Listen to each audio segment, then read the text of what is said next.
Hello, everyone. Today I want to talk about a movie that's a first time viewing for me. It's a 1969 comedy called The Magic Christian, starring Peter Sellers and Beatle Ringo Starr. This was made while Ringo was still with the Beatles before they had broken up. And it's a very strange, odd movie, let me tell you that. And I knew going into it what kind of the idea behind it. I had seen some of it 45 years ago. That's how long it's been since I gave it a shot. But I think since I just said I want to see it again and was able to get a hold of a used copy of the Blu-ray, I said, let's do it. Okay, very bizarre. Peter Sellers plays a really eccentric billionaire, and he finds a homeless man sleeping in the park, that being Ringo Starr, and decides to adopt him as his son. And then the pair go off and try to turn everything upside down to find out what people will do for money. This guy just loves throwing his money around, and he doesn't care what he does, who he humiliates, or what kind of cheap thrills he gets in having a good time with it. So a lot of this movie doesn't really make sense at first, and maybe not through the whole thing. It's kind of crazy. You have to get it into your head if you're going to watch this. It's a crazy, nonsensical farce of a movie. And the first half of it, the movie's a little over 90 minutes, I think. The first half is, to me, was kind of boring, kind of dull, kind of convoluted. Didn't really know exactly what was going on. Then as time went on, I started to get it more. And the second half of the movie, to me, is better than the first half. But we have all kinds of things going on that these two people do to try to kind of embarrass elite society and even regular ordinary people, the things that they can do. The question is, what kind of stuff will you do for the money, for the right amount, for your price? What's the price? What are you willing to do? And they get their kicks here. It's an experiment of sorts. Before I go on, the main song from the movie is called Come and Get It, which is a song written by Beatle Paul McCartney and performed by Badfinger.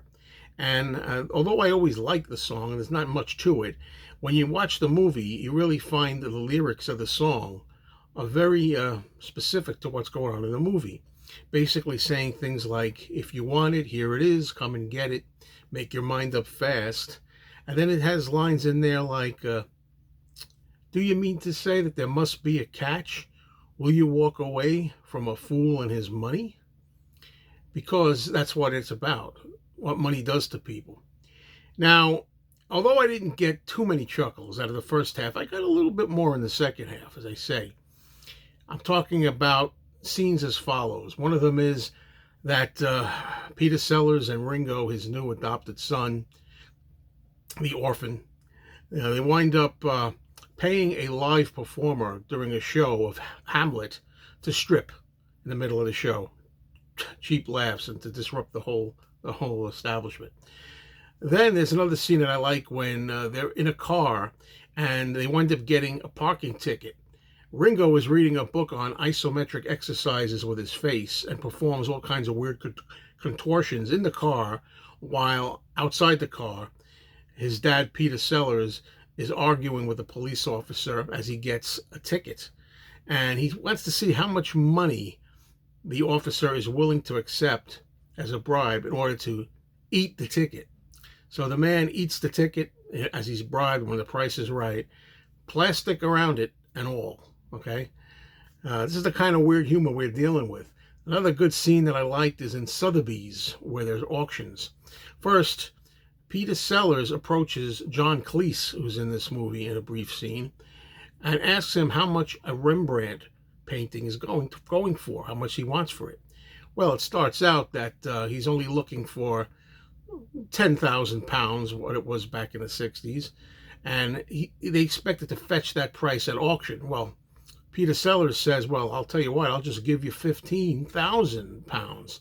And when that wasn't enough, he says, how about 30,000 pounds, my final offer? And John Cleese accepts and sells him the painting, at which time Peter Sellers produces a pair of scissors and starts to cut out the nose of the image on the painting. And I got to tell you, John Cleese is absolutely horrified and lets out a really good scream. It's really, really a funny scene. As Peter Sellers goes on to say, I'll keep the nose and you can just burn the rest of this. So it's stuff like that. Finally, I'll mention a scene I liked. It was an auction scene where, again, at Sotheby's, where there are paintings that are up for bid. And of course, Peter Sellers and Ringo, they note that people make subtle movements when they're bidding. They might just like wink an eye or something, or twitch your nose. That's a bid. So Peter Sellers starts by crackling his knuckles as a bid, and he keeps upping the ante as the bidding's raging back and forth. Eventually, Peter Sellers takes a strobe light and shines it right in the auctioneer's face as a bidding tactic. And then as it goes on, he takes a dart gun, points it at the auctioneer. Rubber dart sticks on his forehead. And finally, he even shoots a pistol up in the air to shock the auctioneer. It's this kind of bizarre, dry, witty British humor that I do like most of the time. I don't think it always lands here. I don't think it's always perfect. And as I say, a lot of it at the beginning, the first half was kind of boring for me. But later on, I started to get into it more.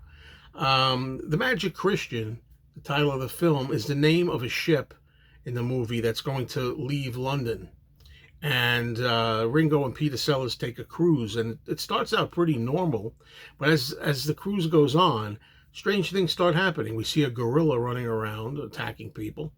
We see Christopher Lee spoofing his British Hammer Films Dracula image as the ship's vampire that starts taking a bite out of people.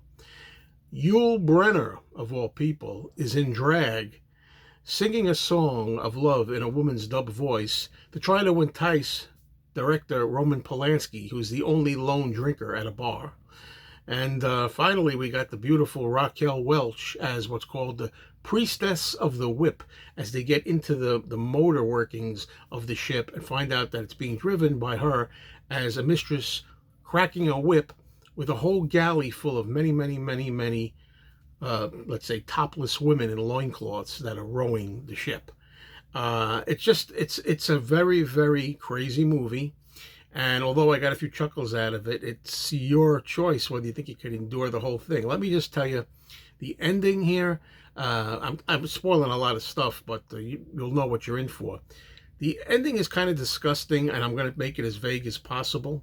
At the end, Ringo and Peter Sellers, father and son, they don gas masks because they conjure up a vat consisting of urine, blood, and animal feces that they kind of like set there and put a sign up that says free money, okay, if anybody's willing to take it.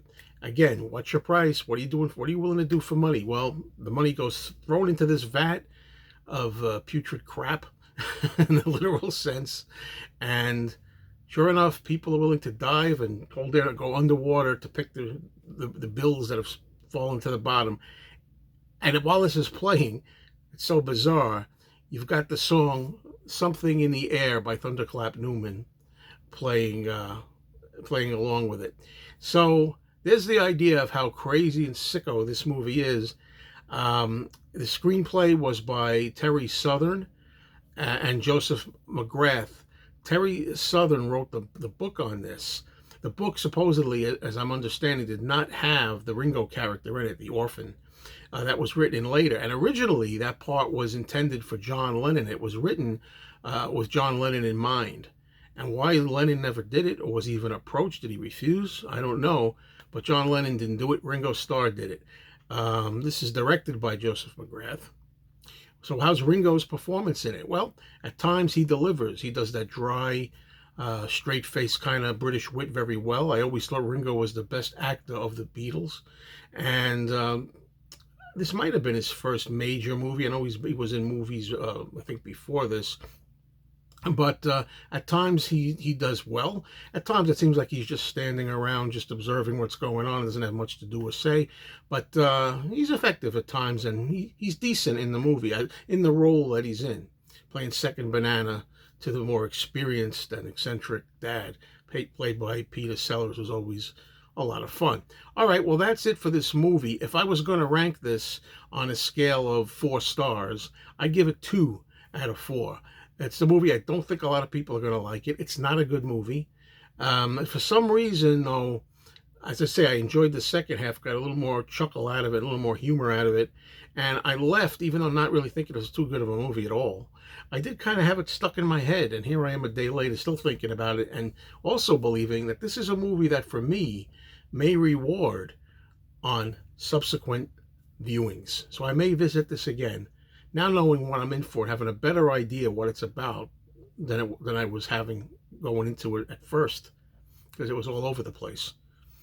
That's it, folks. Thank you for watching.